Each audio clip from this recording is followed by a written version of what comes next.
Greetings, all listeners. I'm James Merrill of the Popcorn Ready podcast. Thank you for tuning in. So today's movie review will be of The War with Grandpa. This film was released in October 2020 and was directed by Tim Hill. So, starting off, a little bit about the storyline.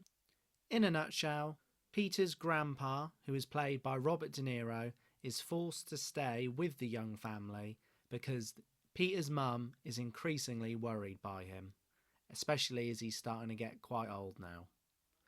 Everything is fine until Peter finds out that he is being shoved out of his wonderful bedroom and shoved into the attic, which is a dank, dark place that really no kid would want to live in. This then ensues a friendly war between the two of them, where there are many battles with ever-increasing pranks, slowly but surely getting more dangerous as the film goes along.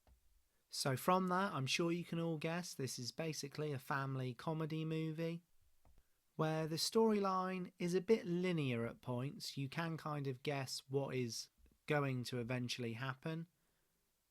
But on that, for me, what zhuzhes this up a little bit is the pranks the two play on each other.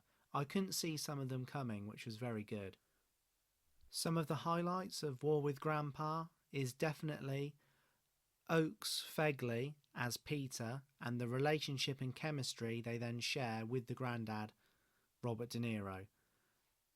There is then a massive sprinkling of acting talent throughout the whole course of the film with cameos and main stars, including Uma Thurman as the mum, Rob Riggle, who's featured in a lot of comedy films, and then more so cameo-wise, Cheech Martin, Jane Seymour, Christopher Walken, Marissa Tomei, Eugene Levy. I mean, literally, there's tons. And all of these together really give the film some solidarity, believability, and likability as well, which is brilliant for a family film. It should be a feel-good movie, and I think that really does come across even through some of the hardships, and you can relate to the characters and what they're kind of going through. I suppose it's a tale of the young and old, and how one has one aspect on something and the other has something completely different. And then tying that all in is family life. The script overall was fairly decent, although I do think at times it wanted to go a little bit deeper and pull at the heartstrings a little bit more. For me, one thing I didn't particularly like at times was the editing. I thought the cut from scene to scene sometimes was a bit sharp, which didn't really show the length of time the grandpa and the boy were really going to war with each other. But then again, I think the director wanted to keep a fast, fluid pace so that the movie didn't really lag in places or be a bit snoozeworthy. A lot of people would probably be saying Robert De Niro is the star of the show, and he does deliver a really good performance, but the character in the film that gives the most depth and connects emotionally the most is Uma Thurman as the mother.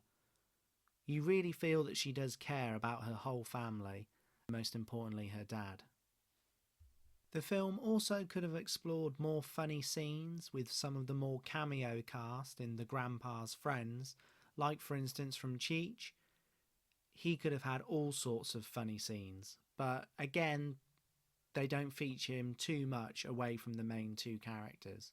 I also think Jane Seymour and the love interest and the chemistry between Robert De Niro as the granddad, that could have been explored a little bit more on screen, just to give the film another dimension really, a bit more of a love interest rather than a family feud that only shows that side story right at the end of the movie. The film is definitely a PG family friendly movie that everyone can watch, but I think it may only be the once. I wouldn't be rushing to buy this on DVD. It has a lot of good aspects, especially with the all-star cast throughout and some of the jokes and pranks, but That narrative in the storyline and script was just a little too bland at points. It needed to be a bit more daring on the Home Alone front to really give the film some X factor. Instead, you're just relying on the acting quality of the cast to pull it through to the end with a smile on your face. For some reason, I think this movie would be greater received or be more popular if it would have been released 5 or 10 years ago. Anyhow, on to my ratings, people. Is this a sweet or is this a salted review? I'm giving this 6.4 out of 10. As always, thank you for listening. Please remember to subscribe to the channel, smash the like button and hit that little notification bell for me. Thank you as always. Bye.